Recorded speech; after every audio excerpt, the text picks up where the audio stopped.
अयोध्या से आए हुए हम अपने सभी किसानों का धन्यवाद और आभार प्रकट करते हैं। साथ ही साथ हम सभी लोग बहुत आभारी भी हैं उनके कि इन परिस्थितियों में जहां सरकार समय समय पर डराती है,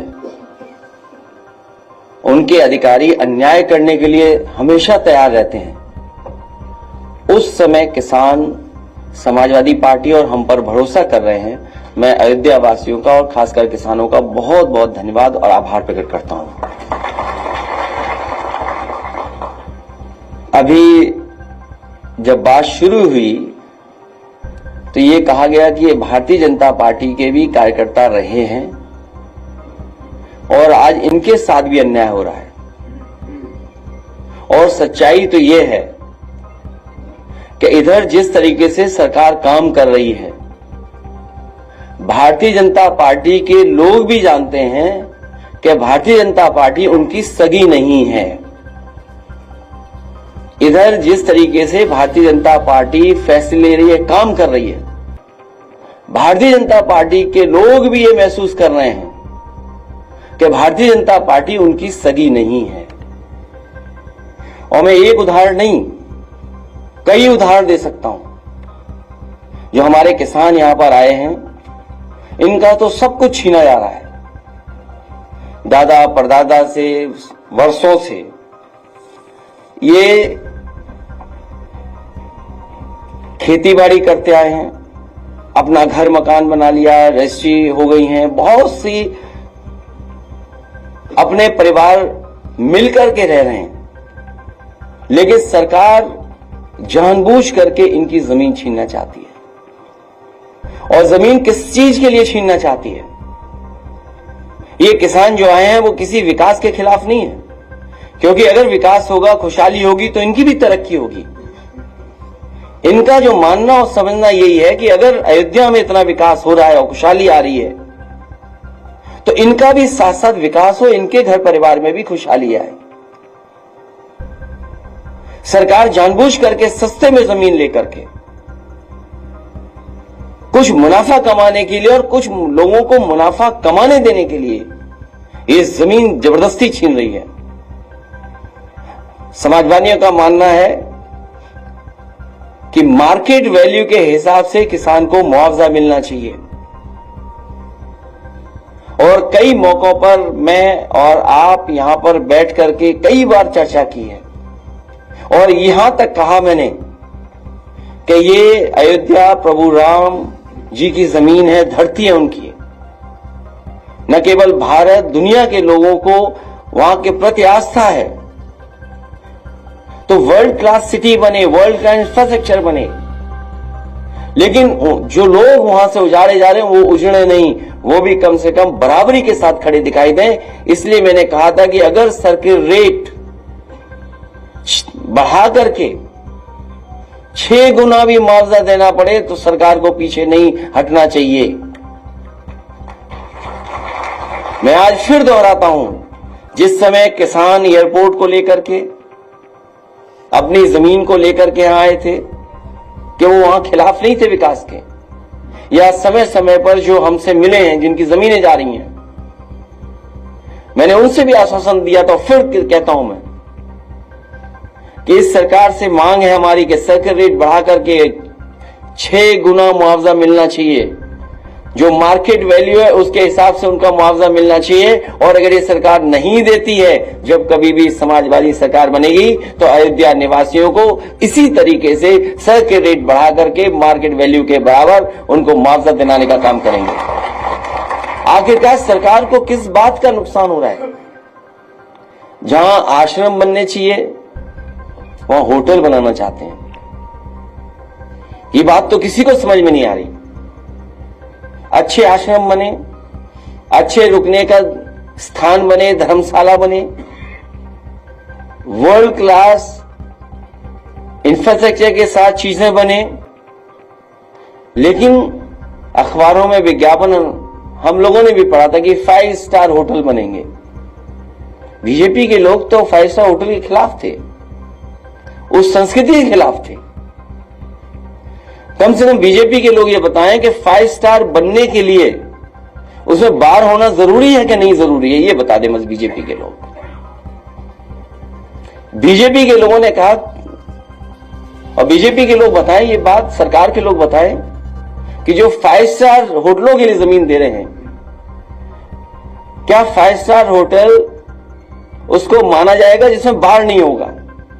और हमने वो तस्वीरें देखी हैं, वो पानी का मां गंगा पर वो चलता जहाज देखा हम लोगों ने, जिसको कभी किसी स्टार की कैटेगरी में रखा गया था, उसमें हमने सबने तस्वीर देखी थी बाढ़ की। तो ये सरकार बताइए आखिरकार किस दिशा में ले जाना चाहती है? हमारी समाजवादियों की मांग है कि विकास के खिलाफ नहीं है, अयोध्या वर्ल्ड क्लास सिटी बने, ये नहीं बना पा रहे हैं, समाजवादियों को मौका मिलेगा तो वर्ल्ड क्लास सिटी अयोध्या को बनाने का काम करेंगे। और समाजवादियों ने जो भी काम किए हैं आपको सब पता है, एक एक चीज वर्ल्ड क्लास है। जहां से मुख्यमंत्री जी अन्याय कर रहे हैं बैठ करके, जो सीएम हाउस है, लोक भवन, ऑफिस, जो लोग भी निकलते होंगे इसके आसपास वो देखते होंगे कि क्या ऑफिस बनी हुई है। मैं तो ये कहता हूं जिस ऑफिस में वो बैठे हैं उसके बराबर भी पिछले इतने सालों में एक बिल्डिंग नहीं बना पाई है। मुझे खुशी है यहां के किसान हमारे साथ आए हैं और उन्हें भरोसा है समाजवादियों पर। मिल्कीपुर में भी चुनाव है, वहां पर पीडीए के प्रतिनिधि लड़ रहे हैं चुनाव। पीडीए के प्रतिनिधि ही समाजवादी पार्टी के प्रत्याशी हैं और उत्तर प्रदेश का, देश का सबसे बड़ा उपचुनाव होने जा रहा है। मैं तो अपने तमाम जर्नलिस्ट साथियों से अपील करूंगा कि ऐसा चुनाव जरूर देखने जाएं, यहां पर देखने समझने जाएं, वहां की कवरेज हो और तमाम जानकार लोग हैं उनसे भी हमारा निवेदन होगा कि डेमोक्रेसी में ऐसा चुनाव नहीं देखा हुआ, ऐसे चुनाव की स्टडी करनी चाहिए। ऐसे चुनाव की स्टडी हो कि आखिरकार चुनाव में जनता कैसे फैसला लेती है। और हम सरकार से भी कहेंगे कि ये चुनाव पारदर्शी हो और पारदर्शी उदाहरण पेश करे सरकार कि ये फेयर इलेक्शन हो रहा है, जिससे कि हमारे तमाम जर्नलिस्ट न केवल यूपी के, भारत के और दुनिया के भी आकर के देखें कि कैसे फेयर इलेक्शन होता है। ये उदाहरण पेश करें आने वाले समय में कि इतना फेयर इलेक्शन हो सकता है और किया जाता है। और सच्चाई तो ये है कि मिल्कीपुर में भी इनके पैर उखड़ते हुए नजर आ रहे हैं। और हम आपसे पहले भी निवेदन कर चुके हैं कि हमारे समीकरण की चर्चा ज्यादा मत करना आप लोग। अगर प्रेस के लोगों ने ज्यादा चर्चा कर दी हमारे पक्ष में तो सरकार वर्दीधारी लोगों को आगे कर देगी। बात तो खत्म हो जाने दो अभी।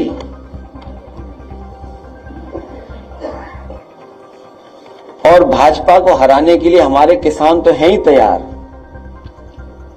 भाजपा को हराने के लिए व्यापारी भी तैयार हैं, भाजपा को हराने के लिए युवा भी तैयार हैं, भाजपा को हराने के लिए महिलाएं भी, बहनें भी तैयार हैं। ये जो चुनाव होने जा रहा है इसमें बुरी हार भारतीय जनता पार्टी हार करके आएगी। मैं एक बार फिर अपने आए हुए किसानों का धन्यवाद देता हूं और उन्हें भरोसा दिलाता हूं विधानसभा में भी, लोकसभा में भी आपकी बात को रखेंगे और आपके लिए समाजवादी पार्टी लड़ेगी भी, हक दिलाएगी भी।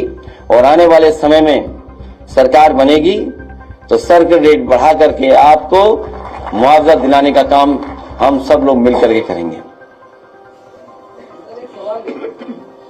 अगर जिस तरह लगातार अयोध्या के मामले में लगातार आप सवाल उठा रहे हैं कि जमीनों का अधिग्रहण किया जा रहा है, उसके बावजूद सरकार सुनने को तैयार नहीं, तो क्या समाजवादी पार्टी के कार्यकर्ता और कांग्रेस पार्टी के नेता फ्रंट पे भी उतर के इसके खिलाफ लड़ाई लड़ेंगे? कई बार सुधार आता है फिर बिगड़ जाती है बीजेपी। जब यहां पर बातचीत आपसे होती है तो सुधार आता है और फिर बिगड़ जाते हैं। और इससे महत्वपूर्ण सवाल हमारे पत्रकार साथियों को ये पूछना चाहिए और बताना चाहिए जनता को भी कि आखिरकार सब रजिस्ट्रियां बीजेपी वालों की कैसे हो रही हैं। लोग कह रहे थे कि आप गंगा नहाने कब जाएंगे, और आप गंगा नहाने गए भी, और उसकी एक तस्वीर आपने वायरल की जो लाखों लोगों ने देखी। उस तस्वीर को जो आप चेन पकड़ के हैं, उसको लोग देख के विरोधी जो है ठंडे बस्ते में चले गए और कह रहे हैं कि आप द मोस्ट हैंडसम पॉलिटिशियन। मैं अपने साथी का धन्यवाद देता हूं और मुझे अच्छा लगता है कि सबसे पहले सवाल आप ही और सबसे अच्छा सवाल आप ही पूछते हो। अब मुझे तो ये लगता है कि मुख्यमंत्री जी को 2 डिप्टी सीएम हाथ पकड़ करके ले जाकर के डुबकी लगवाएंगे।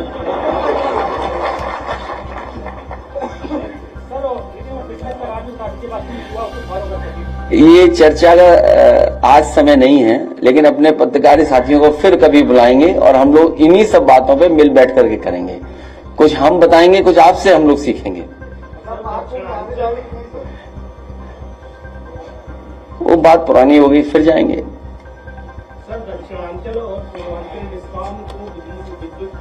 हम लोग इसके पक्ष में नहीं कि प्राइवेटाइज हो, इस पक्ष में नहीं, क्योंकि प्राइवेटाइज हो जाएगा तो हमारी जनता को फिर महंगा बिजली और तमाम सरकारी नौकरियां, जो बात हम लोग कहते थे संविधान के साथ खिलवाड़ हो रही है। संविधान में मोटी मोटी बात जो हम सब आप समझते हैं कि संविधान के तहत ही हमें आरक्षण मिला है, और जब प्राइवेट हो जाएगी चीज तो आरक्षण नहीं मिलेगा, आपको नौकरी नहीं मिलेगी। तो संविधान में जो हमें हक अधिकार मिलता है उसके खिलाफ भारतीय जनता पार्टी काम करती है। अगर प्राइवेटाइजेशन हो रहा है और पक्की नौकरियां छीनी जा रही तो इसका मतलब यह है कि बाबा साहब भीमराव अम्बेडकर जी का दिया हुआ संविधान के साथ छेड़खानी हो रही है।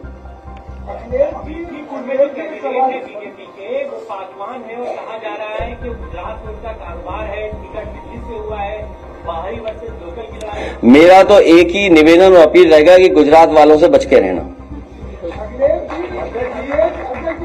इसमें कोई दो राय नहीं। जितना समाजवादी के शासन में उत्तर प्रदेश के अंदर काल हुआ है और जितना देखा ही गया है कि समाजवादी ने जो काम किए हैं उसकी एक आस्था दी थी, लेकिन क्या वजह रही लगातार पिछले 2 बार समाजवादी बैकफुट करते रही, इसकी वजह क्या रही इतने काम कराने के बाद? ये भी अभी सवाल जाने कहां का है। हम अपने पत्रकार साथी को बता दें कि जब, हालांकि ये हमारे किसान और सभी लोग आए हैं, जब यहां पर सब स्टेशन के लिए जमीन लेनी थी घंटाघर के पास, तो क्योंकि जो घंटाघर के आसपास का सौंदर्यीकरण था तो वो सब स्टेशन नहीं हटता, तो स्पेस नहीं बन रहा था, एरिया नहीं निकल रहा था।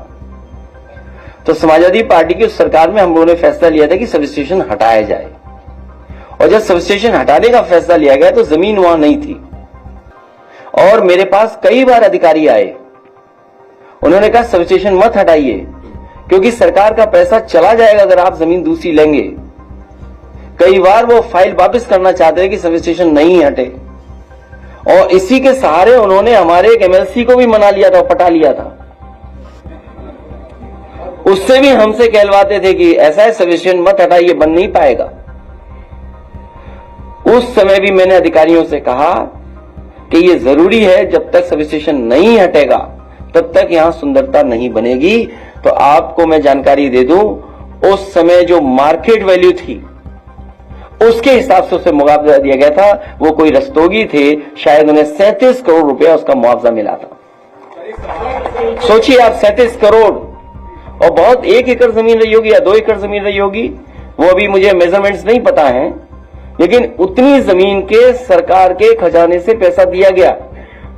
सवाल ये है कि अयोध्या में वर्ल्ड क्लास सिटी बने, और बीजेपी के लोग ये तो कहते थे वेटिकन सिटी बनाएंगे, हम उससे बेहतर सिटी बनाएंगे। अरे बीजेपी वालों, जरा गूगल करके तो देखो वेटिकन सिटी दिखती कैसी है। अगर उसके हिसाब से अगर तुमने 1 इंच भी बनाया हो अयोध्या में कहीं, तो बता दो हमें आप। उन गरीबों को आप मार रहे हो, किसानों की जमीन छीन रहे हो, जिनका जीवन यापन सदियों से वहीं होता आया है।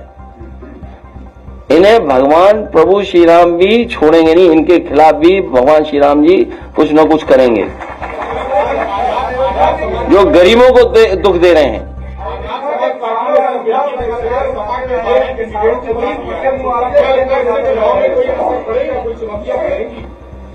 देखिए, समाजवादी पार्टी का प्रत्याशी पीडीए परिवार का है, वो लड़ने जा रहा है, वो मुकाबला कर रहा है। पिछले कई दिनों से काम हो रहा है, हमारा ऐतिहासिक जीत होने जा रही है। बस हमारा आपसे निवेदन है, हमारे समीकरण की आप चर्चा करते हो कई बार, हमें चैनल पर डर लगने लगता है।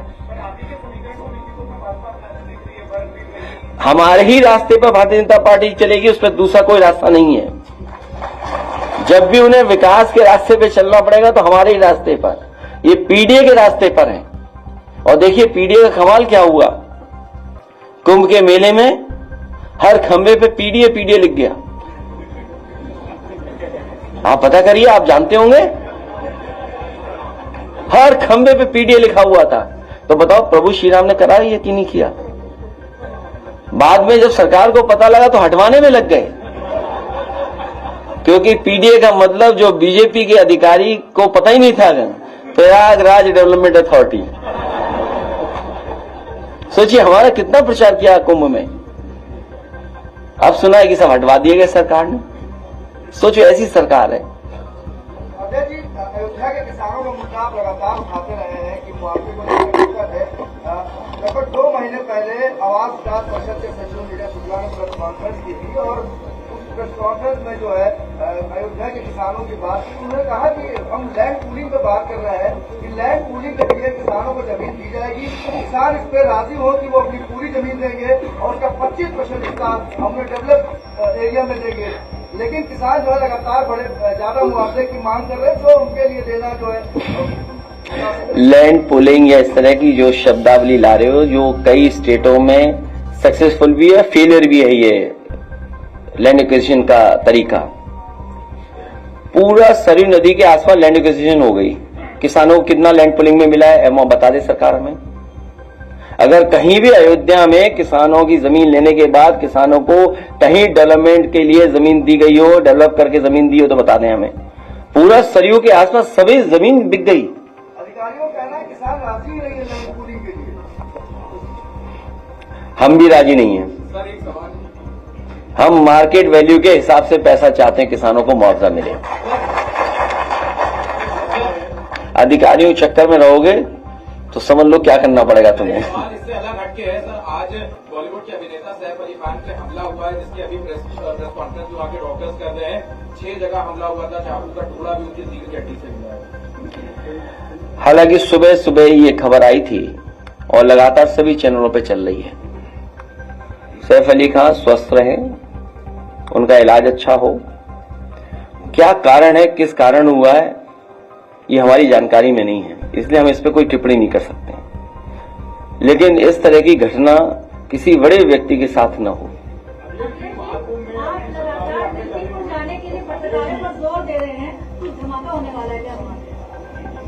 नहीं, हम तो चाहते हैं कि फेयर इलेक्शन हो, इसलिए आपको भेज रहे हैं।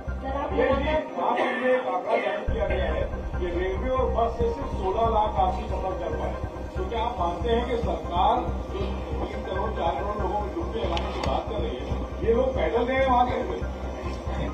सरकार का हर आंकड़ा वो है फर्जी, और हमारा पत्रकार साथी सही बोल रहा है, हम इसको धन्यवाद देते हैं।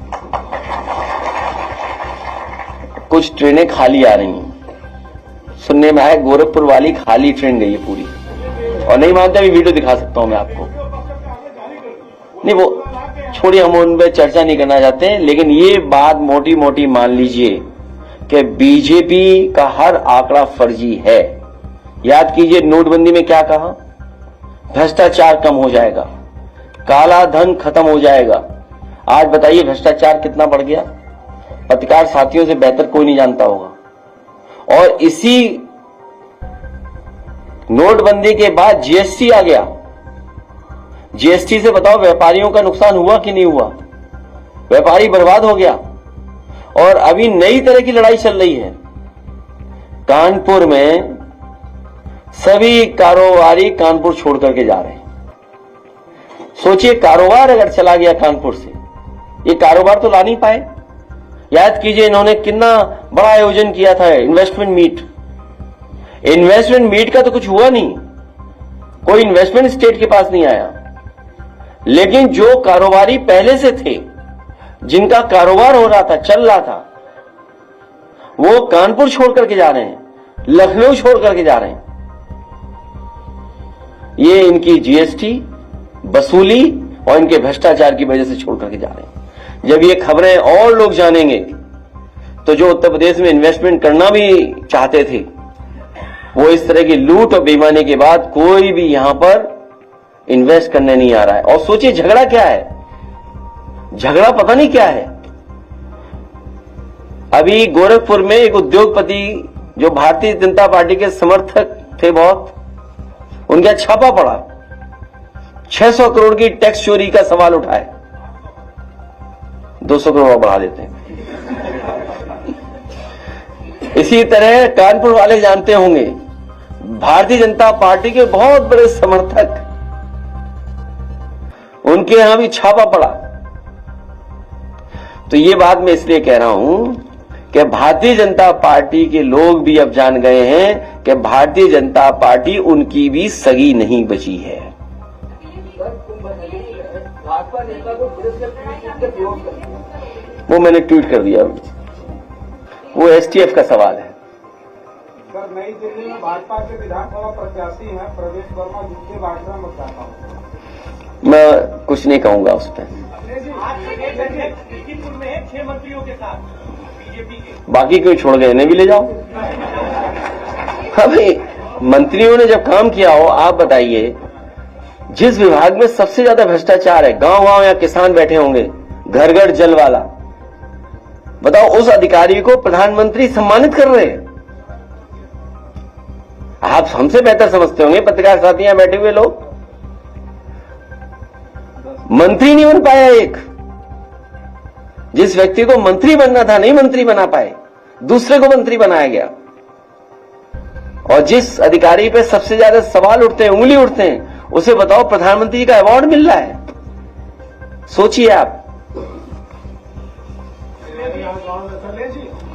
4 बार मुख्यमंत्री जा चुके हैं दिल्ली को, आप कब जाएंगे? जाएंगे और हमारी तैयारी हो रही है। सर, दिल्ली चुनाव प्रचार के लिए कब जाएंगे सर आप? चुनाव आने सामने की लड़ाई हो रही है, लेकिन दिल्ली में आपकी क्या भूमिका रहेगी? नेशनल सपोर्ट है या फिर चुनाव में प्रचार करते हैं आपको दिखाई पड़ेगा? समाजवादी पार्टी का आप पार्टी को समर्थन है, इसका मतलब ये नहीं कि हम कांग्रेस के विरोध में खड़े हैं।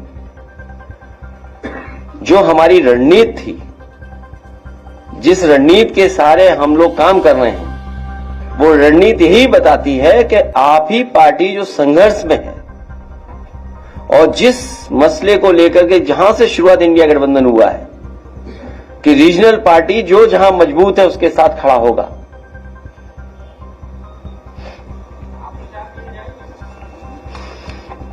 आप भी चलना, दोनों जगह चलेंगे। इसलिए एक बार फिर हम अपने किसानों का धन्यवाद देते हैं और आप इन किसानों की मदद